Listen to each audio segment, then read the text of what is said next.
Hey guys, welcome back. Today I'm joined by someone that you may or may not know, but I'm pretty sure you know who he is. Mr. Halo Canon himself. Would you like to introduce yourself? Wait, he's here? No, yes, hello. He's actually here. I know, right? Where could he be? Dude, someone get me a pen and paper real quick. I need a signature. Okay, so we are here today to talk about Halo 6 hopes and expectations. Now, I'm not sure about Halo Canon, but for me, in some areas, they are two very different things. My hopes and expectations differ in certain areas quite a bit. But we're just going to have a I sort think of... that's probably true for most people. Yeah, I mean, I think people have some pretty extravagant sort like, here's of what expectations. Yeah, it's like, here, I would love for this to happen, but realistically, I don't think it will. It's like, usually, like, so many of my discussions on Halo 6 kind of go in that direction. I feel like that's what every single theory video I ever upload is. I mean, I'd love the Precursors to come into the game, but like we were just saying, it's not going to happen realistically because it just wouldn't be balanced in any way, shape, or form. But I'm just going to start off talking real quick about Cortana and a little sort of gripe that I have about Cortana, and then we're just going to see where the discussion goes from there for around 20 minutes or so. So the first thing I want to talk about is I want a reason for Cortana turning on humanity, because the reasons that she gave... I mean, she hasn't actually turned on humanity properly yet, really. I mean, the ending of Halo 5 sort of confirms that she is doing, but for most of Halo 5, she's sort of trying to talk them down and saying, like, look, come with me. If you do, everything will be perfect. The galaxy will be like walking through a field of daisies. But if you don't, we're going to kill you. But I want the motives behind that, because I don't truly believe that Cortana has just walked into the domain, survived the Mantor's approach crashing, and all this stuff. I'm not really sure how to explain this, but it just seems too convenient for her to just all of a sudden find the domain and then bang, ramp and secured. She's found everything that's perfect, and she can cure the galaxy of wars, disease, everything. I really want some sort of dark, hidden motive behind it. Now, I'm sure that everybody who's watching this on my channel knows what I want. I want the Flood or the Logic Plague of some sort to be affecting Cortana. What do you think about that? I absolutely agree. Like, the Halo 5 gave us a very, very basic overview of, like, hey, I can do this now, so I'm going to do it. But there definitely there's some gaps that need filling. Absolutely. Yeah. And hopefully Halo 6 can bring that to us. Yeah, I agree. And as well with a lot of fans, in a more practical view as well, a lot of the fans are sort of getting to the point now where they're clamouring for the Flood to come back, because it's been almost 10 years now since we've had a game with the Flood in, which is honestly quite ridiculous. I mean, we've had the Halo 4 Flood in multiplayer, but that doesn't matter. That doesn't count, that doesn't count. Beyond that, the Spartan Assault, but again, I wouldn't really count that. That was a fun little nod to the future, a potential future with the Flood, but beyond that, like, that's it. Yeah, that's pretty much it. Now, I know obviously Frank O'Connor and Brian Reed said that they've had the story laid out from the beginning of Halo 4 for the next, like, 2 or 3 games, but I'd say that at least in the Halo 6 Legendary ending, at the very least, there'll be a sort of hint at the Flood maybe actually returning, because A, fan feedback wanting the Flood, and B, the creator's story arc, at least in my opinion, is a perfect setup for the Flood. It is absolutely perfect. I know we spoke about this on Twitter quite a bit. It's literally, Cortana is pretty much just prepping the galaxy as a meal for the Flood. Like, she's disarmed them, she's imprisoned them, she's, like, essentially cut off all trade routes between countries, between planets, sorry, so there's no weapons being transferred and everything. She's literally imprisoned them, and they are perfectly ripe for the Flood. Now, again, I think it might just be my opinion, but I think a lot of people agree with me on this, is that is perfect for the Flood. That leads to it perfectly. Absolutely. Yeah. And even if it didn't, I'd still say, hey, let's get the Flood back in here. Let's get another interesting enemy. Exactly. I mean, from purely like a gameplay standpoint, I know the Prometheans have been highly controversial, but for me personally, the Promethean gameplay in Halo 5, minus some of the bullshittery that goes on in Firefight. That's an entirely different video right there. Yeah, that's an entirely different thing. But, like, in the campaign themselves, even for how annoying soldiers can be at times, the Prometheans are really well balanced. They fight well. They work together. They work together well as enemy units, and they're a lot more fun to fight now than they ever were in Halo 4. I think 4.3 could build on established Flood gameplay and really bring some interesting stuff to it, especially since we're in a new generation. Yeah, honestly, with the Promethean is my only gripe is the soldiers. The knights are awesome in Halo 5. The crawlers are essentially the same as they were before, except they have that chain explosion thing. Watchers are fine, except they make a really cute beeping noise now. Yeah, other than that, the soldiers are my only real gripe. But so yeah, like tone down the soldier teleporting a bit, and they could be a bit more interesting. Yeah, and also I'd say add some weak spots like like the knights have, because the way the knights are balanced in Halo 5 is perfect in my opinion. It works really well. But yeah, when the Flood come back in gameplay perspective, they could make it really interesting, because if they could somehow fit this in, I'm not sure what the American rating is. Is it T for teen? But over here it's 12. If they could fit like it kind of goes all over the place, because Halo 5 was T for teen in America, but it was Peggy 16 over there. Oh really? Which is Oh, that's interesting. That's weird. Yeah. You guys have a very different one. So like T for teen is kind of ours goes from M, which is 17 up. Anything below that is that's like 12 to. Oh, that's pretty broad then. 16. Yeah, it really is. So over here we have 12, 15, 16.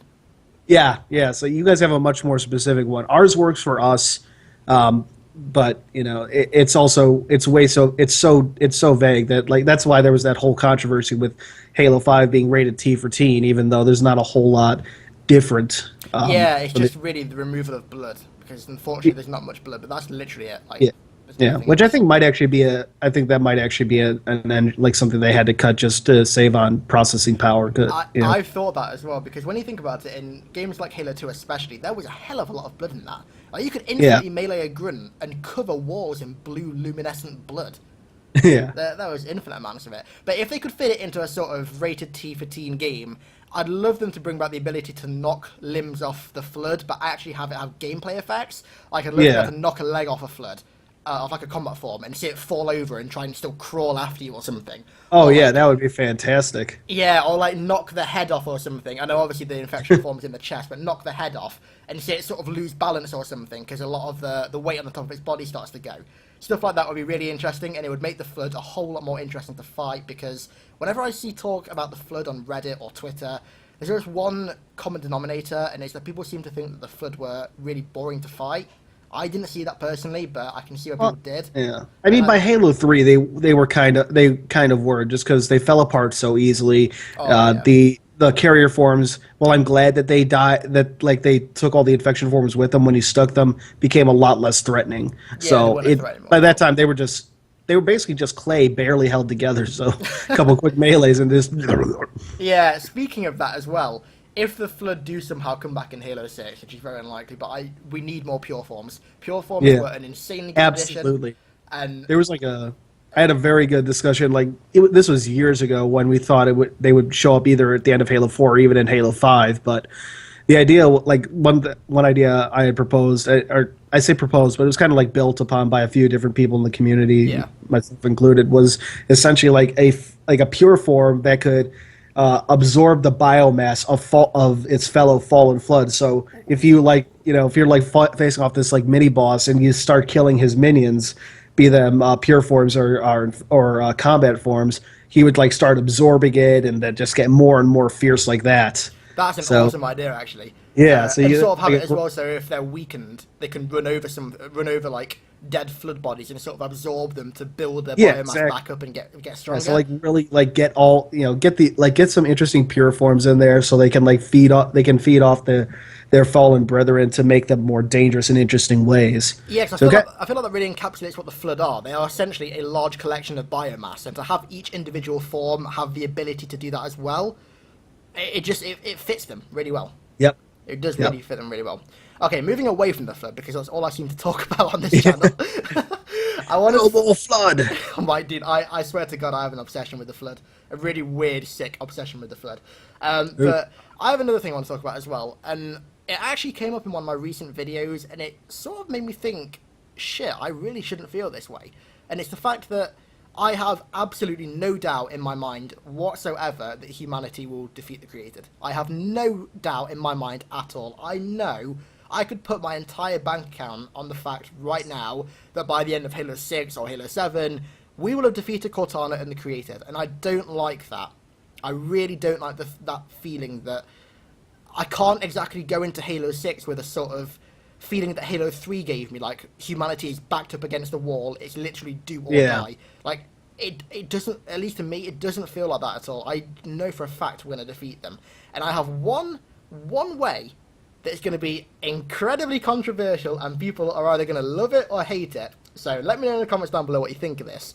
I want the Infinity to go down in flames. I want that shit destroyed really, really easily as well. I want something, whether it be a Guardian, multiple Guardians, hell, maybe even if Cortana finds foreigner ships that still exist somewhere. I'm not sure if any do exist anywhere, but if some do, if you find some of those and just absolutely wrecks the Infinity, I think that could really sort of not only deal a massive blow to humanity, but also really got to bring back that feeling of uncertainty that Halo 3 had. Exactly, like that feeling of like, oh shit, like yeah. You know, I really like that. Like you could do like this great, like after the first couple missions in Halo 6, let's say, you know, you do like a Mass Effect 2 where the Normandy was destroyed, like almost not quite as fast, but something like that.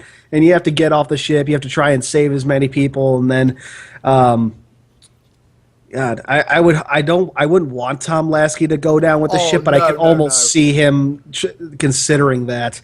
But maybe you could do something like, you know, he goes down with the ship, you think he's dead, but then it turns out Cortana actually captured him, and that's one of your missions later on, maybe. Yeah, I mentioned that on Twitter the day that even if the Infinity does go down, I want Lasky to survive, because Lasky, in my opinion, is the most underdeveloped character ever. Like, he has the potential to be such an awesome character.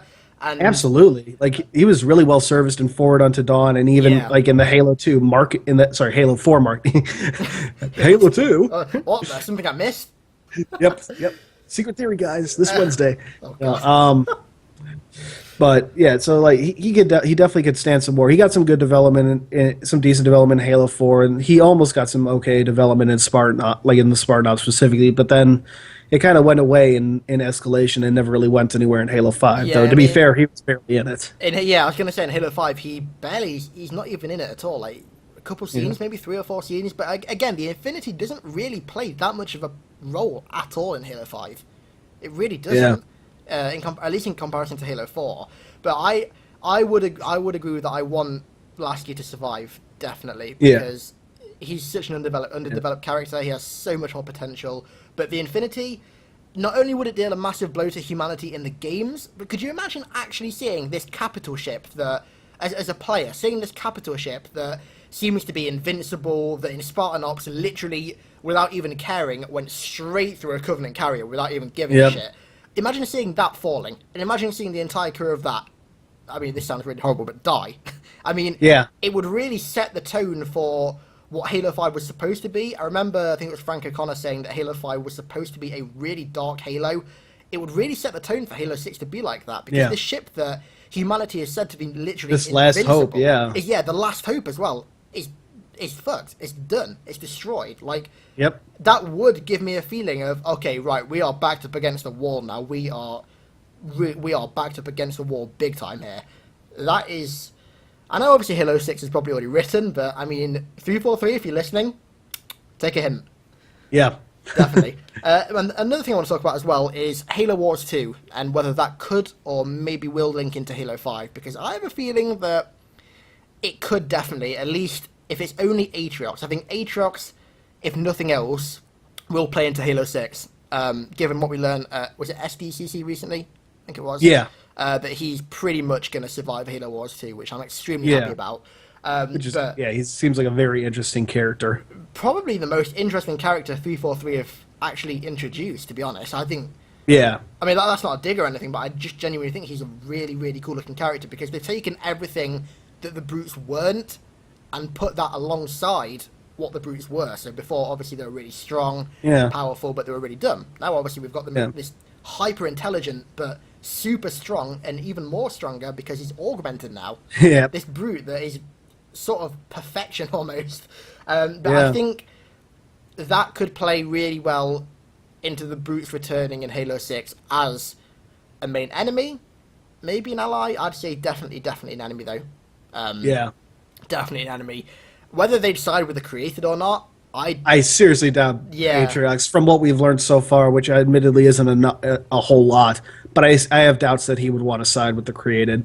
Like, he tore away from the Covenant for a reason, he and has too much pride in himself, even I think, and the a banished. little, yeah, exactly. It's like we don't know all the details, but I think joining the created would go against that. I could see Decimus joining the created if he thought that Cortana was more powerful because he believes in might make right. Yeah, maybe but that's the Atriox point. himself, not so much. Yeah, Atriox won't. Atriox has pride in himself and the banished, and too much pride to join another faction where he isn't the leader, because he seems like a sort of very almost egotistical character that has to be the leader. He has to be the leader of his faction or his group, or it's no dice. But yeah, I think that they could play really well into it. Another thing from Halo Wars 2 as well is let Volir. I can personally see him maybe splintering away from the banished if the UNSC, be it the Infinity, if that somehow plays a role in Halo Wars 2, or just Spirit of Fire, if they can offer him resources, obviously resources for his crew, fuel, repairs if needed, etc. If they can offer that to let Volir, I would bet that he would splinter away and also possibly play a role in Halo 6, because in that character description that we got from GameSpot, it was clear that he did not want to be there with Atriox. Like, he does not want to be there. The way that the elites treated the brutes in the Covenant, and to have that flipped on top of them, he does not want him and his crew being there. And of course he wants to do the best for his crew. So if he finds out that the Arbiter, maybe he even knows that the Arbiter's sided with humanity. I mean, we don't really know enough about the Banished yet to make a judgment on that, but if he does know about that, maybe he will side with humanity and play a role in Halo 6. That would be really cool to get another faction on the side of humanity. But at the same time, I feel like that could weaken the whole back into a corner feel. Because obviously the bigger the force, the easier it is to get out of said corner. Yep. And sticking to Halo Wars 2, we know that the Arc is going to be... they said that they have plans for the Arc beyond Halo Wars, and I'm thinking one of my biggest worries with Halo 6 and this whole created storyline is that in order to defeat Cortana, they're going to have to severely underpower for the capabilities of the Forerunners, which are very well documented in the Forerunner saga. These guys, short of the Precursors, were basically gods in their own right, and their technology was absolutely spectacular. Even like some of the stuff we see in the games, like even the Halos are massively impressive, but even some of that pales in comparison to some of the constructs and tech that the Forerunners had at their height. So the Arc and potentially Mendicant Bias, if they really do go down that route, would be a great way to kind of balance things out in such a way that they wouldn't need to underpower the might of the Forerunner Empire. Yeah, that's a good point. Actually, never thought about that. Yeah, that's a really good point, and that also leads me into my next point about good old fan favorite Mendicant Bias. Yes, we've discussed this. Many people have discussed this. Halo Wars 2. If he's not even mentioned in a tiny, tiny Easter egg, I'm going to flip, because it is the perfect setting for it. Given the current state of the galaxy in Halo Wars 2, and the fact that we're going back to the Ark, it is perfect. Absolutely perfect. Given what we've learned about Mendicant Bias sort of after Halo 3 with the Forerunner trilogy and that type of stuff, expanding on the terminals, I cannot think of a better situation to reintroduce him, I guess you could say. Yeah, exactly. Furthermore, to bring him into Halo 6, because I don't exactly know how they could do that, really, because obviously he hates now the fact that he went back on the Forerunners, as we learned in Halo 3 in the terminals. I'm not exactly sure how he could play into it. I'm yet to sort of think about that, but...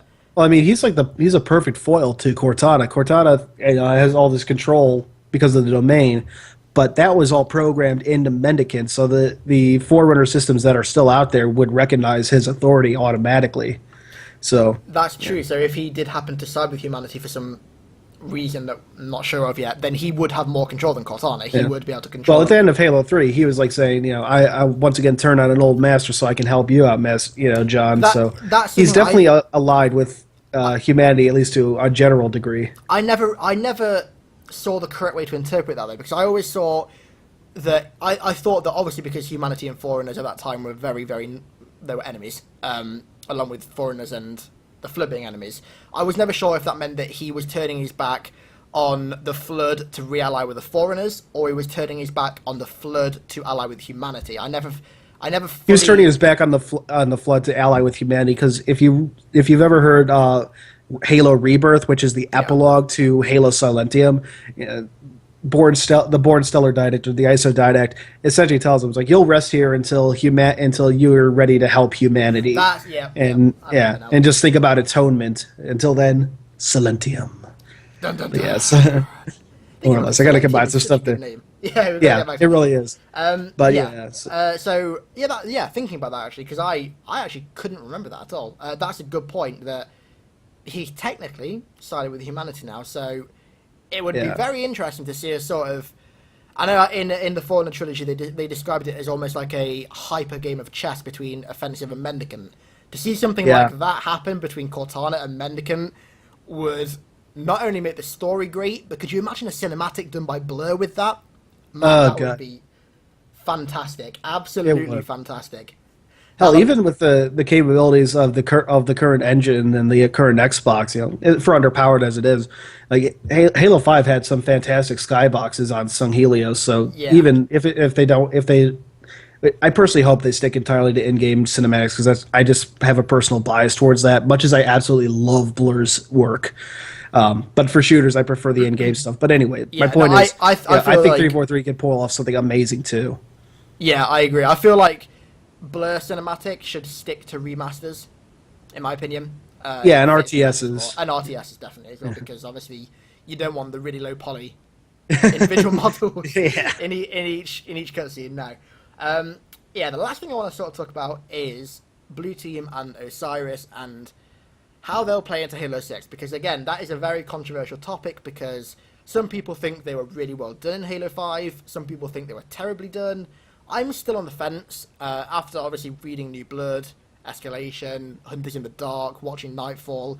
I did like Osiris, I didn't like them as much as I wanted to, but I liked them. My favourite would probably have to be Veil, I'd say. But I think everyone can agree that Blue Team were not done well in Halo 5. There were no sort of their personal traits in the game at all, so there was not even a single instance of Fred using a knife, of Kelly running super fast to sort of get something. I don't know what situation that would fit into, but there was no instance of that. There was no instance of Linda showing off her ridiculous marksman abilities. That's something that I really want to see more of in Halo 6. Really, really, really want to see more of in Halo 6. What and after the amazing... probably the package. That's it, the package. There's that bit in the package where Fred uses his knife, blocked against the door, and that is my favorite line in the whole series. Your great journey ends here. Dude, that sent chills down my spine when I oh my god, it does. Like every time I use that in a lot of videos, and every time I use any clips from that particular short, I watch the whole thing again for that line and for Thal's line at the very end. But yeah, it's so good. I love that scene where he's back to against the door. His teammates have had to abandon him, and there's so many elites, grunts, brutes, and there's everything in front of him, and he literally just says, "Your great journey," and it was so dope. Yes, things like that are perfect for Blue Team, and they need to be back or they need to be appearing in Halo 6, because absolutely the Blue Team. The reason they're such an interesting bunch of characters, not just because they're sort of like a family, but it's these traits, at least for me, that make them so interesting. The fact that Kelly's the best marksman in the UNSC, or at least one of the best marksmen. Fred is arguably the best CQC soldier in the UNSC. Kelly is the fastest soldier to ever live. Like, these things have such depth to them that they could provide to the story. Even in like tiny situations where it doesn't even affect the overarching story all that much, like little situations like cinematic fights and stuff. I can't really think of many specific situations right now, but situations that don't affect the overall story, those traits are suited perfectly for that. And I feel it was almost criminal in Halo 5 not to see those traits appear. But that's another story for a different day. In regards to Osiris and Blue Team, I want to see them fleshed out more. Absolutely. And I also want to see because this is this is one of the little problems I have with 343. They like to explain characters mostly in the expanded universe, and when they bring those characters into the games, they don't seem to get any development in the games. They just sort of run off what the development is that they've had in the expanded universe. I think for Halo 6, these characters need actual solid development in the games as well as the expanded universe, because one of the things that I felt with Sergeant Johnson was seeing him get even more badass from Halo 2 to Halo 3. Seeing that development in game was awesome because you were actually experiencing it, whereas reading about Vale in Hunters in the Dark, yeah, she's a really good character in that book, but in Halo 5, she doesn't get expanded on in any way. There's nothing else that's added to her character in Halo 5 that makes her more interesting. It just relies on everything from the novel.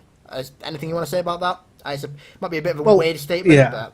No, I get what you're saying, and for me personally, I think it was fine in Halo 5 because there was nothing really for them to develop around. They were just kind of looking for, they were just looking for Blue Team the whole time. So for them to develop, at least to me, maybe if there had been a better sort of story surrounding everything for Osiris specifically to develop, wouldn't have made a whole lot of sense.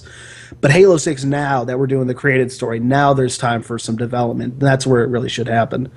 Blue Team too, they were very underserved in Halo 5, and that's, not really as an excuse, but that's why there's very little development. But after the amazing characterization we got for the Master Chief in Halo 4, for people to expect nothing less for Blue Team going forward is hardly entitled. So it's... No, I agree. It's like 343 set this precedent themselves, so please deliver. Yeah, exactly. Halo 4 developed Chief perfectly. It's the first, to be honest, the first actual proper deep development we've had for Chief, and my God, was it beautiful. It was... Indeed. It was perfect. Seeing that for Blue Team and for Osiris, and for hopefully more named elite characters within the Solar Sanghelios, would be amazing. Absolutely perfect. Absolutely. Because that is, I feel like, one of the main complaints with Halo 5's campaign. Like, these characters, as in Osiris, sort of come out of nowhere. I mean, they're explained a little bit, but they sort of come out of nowhere, and they don't have anything else added to them in the game. I mean, like you said, that is true. Halo 5's story doesn't offer many situations that could develop those characters. But Halo 6, we're going to have, obviously, very important relations with the Sangheli, Vale, eat your heart out. I mean, seriously, that's perfect. Book, obviously, we're going to need every soldier fighting the created. I honestly think it'd be quite cool if Book fought with some ODSTs at some point. Oh yeah, really cool. Sorry, because there was concept art for them in Halo 5, so let's see if we can flesh it out for Halo 6. Yeah, exactly. It'd be perfect. And Book being with those ODSTs, imagine the dialogue. Oh God. Imagine the dialogue. God, yes. It'd be so good. Absolutely. And then again, Tanaka. I mean, obviously she's sort of like the engineer mechanic type thing. Can't really think of any specific situations where she'd be awesome. Same with Locke, really. But actually, yeah, there's one last thing I want to talk about relating to Locke in a minute. But as for Tanaka, I trust 343 to do well with her because she has hints of a very good character. Yeah, she has a mini arc in Halo 5. Actually, she's like one of the few characters that gets some minor development if you really pay attention to how she interacts with the team between like Meridian all the way up to her speech at the Battle of Sinayan. Oh yeah, that speech was badass. I love that speech. Mm-hmm. It felt weird hearing stuff like that in a Halo game, but I think it fit. I think it was a good speech. Yeah, it worked for her character, and it was like showing her kind of opening up, especially if you do know these backstory details. Yeah, it also developed Book as a more human character as well. Yeah, I mean, the character that he's always been since ODST, but you could tell that Book was scared about Scion. Oh yeah, Book was frightened. Like when he first looks out the side of the Lich and he sees all the explosions and stuff, you can tell that he was frightened. And I mean, who wouldn't be? Even if you're a Spartan, who wouldn't be at that? Yeah. But yeah, there's one more thing I want to talk about, and it is relating to Locke, and it's the Artemis tracking system. Now, this is something that I feel has been almost forgotten about, to be honest with you. I see no discussion about this anywhere, and it was such a good idea for Halo 5. It was not executed as well as it could have been. Now, if all these leaks about Halo 5's original story are true, it was going to be. But that's something as well that I'd love to see expanded in Halo 6. I don't really know how it could fit now that it's not the story's not exactly a hunt, even though the back of the Halo 5 game box says that the hunt is just beginning. I don't really see how, but I want that to fit somehow into Halo 6 because it's an awesome mechanic for gameplay and lore-wise. When you think about it, it's actually it's really cool. It's this Oni system that's been sort of beta fitted for Locke specifically, or for Osiris specifically. It's a really cool idea, and I feel like it could lead to some interesting character dialogue if something really odd is discovered via it or something. Maybe it's like just a small Easter egg. But if something small is discovered by it, or if it's used for the main story in any way, it's something that should be fleshed out, in my opinion. Absolutely. It definitely it should return and get fleshed out more. Yeah. So one idea that, this is one I'm really excited, I would really love to see, is the Nova bombs. So if anyone remembers these from Ghost of Onyx, they're first mentioned in First Strike, but they really it comes back in Ghost of Onyx. It's 9 nukes in a lithium. I can't remember the whole names. Like this special material that focuses the explosions back on itself, amplifying its total energy output. So this thing's nicknamed the Planet Cracker, and it actually does. It actually cracks a moon when it is detonated in Ghost of Onyx. Spoiler alert! If someone's not read the book when it came out 11 years ago. Yeah. Well, I'm sure plenty of people haven't, and it's a minor that it's like kind of a serious. But anyway, so my point is, something like this would be great to use against Cortana, because that could take out a lot. That could do some real damage. It's one thing that the UNSC has in their arsenal that could do some serious long-term, like permanent damage to a Forerunner construct, like a powerful Forerunner construct, without having to infiltrate it like the Chief did with Mantle's approach. Like, yeah, imagine. I'm not sure how they'd get to one, but imagine slotting that inside a Guardian. That would fuck the Guardian up big time. Yeah, like if you did, like I was talking about this on our Halo, so you could have like a great escort mission. You load this thing up on a frigate, and so while the frigate's like basically slipping in towards, because we now have like a very precise slip space coordinates, so that thing's going to slip in and drop and set off the nuke, and while that's going on, you could play like Chief or Osiris, and you're just kind of clearing up the flak that's along the way, that's around the Guardian and whatnot. Yeah, and insert space battle number 2. Exactly, insert a new space battle right there, and then get the hell out before that bomb goes off. Imagine an actual difficult part of the mission where there's a timer ticking on your screen counting down. Yeah, exactly. You could have like a new Warthog run. Yeah, exactly, and it's actually difficult. Like the time isn't lenient; it's actually difficult to get out. I love that. I'd love as well if the UNSC started using that as sort of like a common tactic against the Guardians to stop them. If, for example, you're fighting on a planet, maybe even Earth, you're fighting on Earth as Chief, and then you hear this massive, and you look up in the sky, and this Guardian maybe the moon is just cracked or something up there, and it's like, what the hell? And then you flash up there, and the Guardians. Like, yeah, dude, it'd be awesome though. Imagine seeing that, and then all of it could even be like a dynamic gameplay point. Imagine playing that in a city in Earth. Let's say, for nostalgia's sake, New Mombasa. And all of a sudden, parts of the Guardian's wings just it's destroyed again by all the parts of the Guardian's like wings just crashing down on buildings next to you, and you sort of like maneuvering around them whilst fighting like Prometheans, Flood, maybe.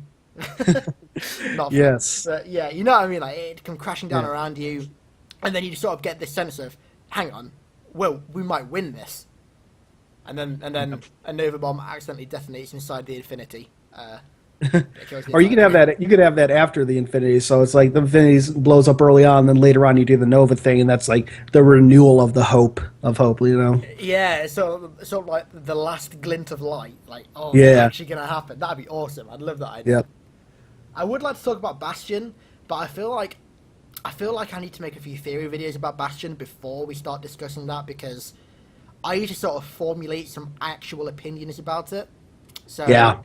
I might save that for another discussion if you want to come back. I'm sure everybody watching this video definitely. would love to come back. I would love to. That's on my list of theorycraft videos, is something about Bastion. Yeah, I see. I mean, it's such a difficult thing to talk about, though. Bastion! It's just, we know nothing about it. We know nothing about it. I've seen people saying that it's Bornstella, it's not even a location, it's Bornstella, and that the builder searching for him is Bornstella's father.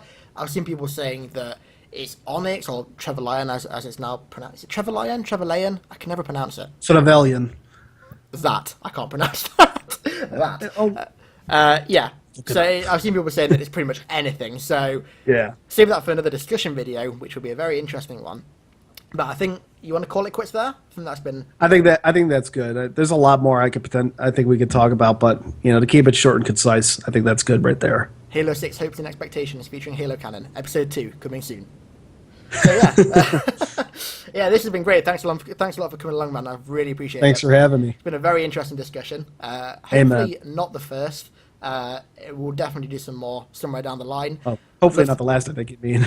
Yeah, hopefully not. I'd love to do one about Halo Wars 2 at some point as well. Yes. When we eventually get some more information, because still we're like, again, with that, we're still really in the dark. Very. Overall. But yeah, again, thanks a lot for coming on, man. Really appreciate it. I'm sure everyone Thanks watching for this having video me. does as well. Thanks a lot for watching, guys. I'll see you in the next video. Not sure what that is yet, but it'll be a nice little surprise. So thanks again for watching, and I'll see you then. Bye.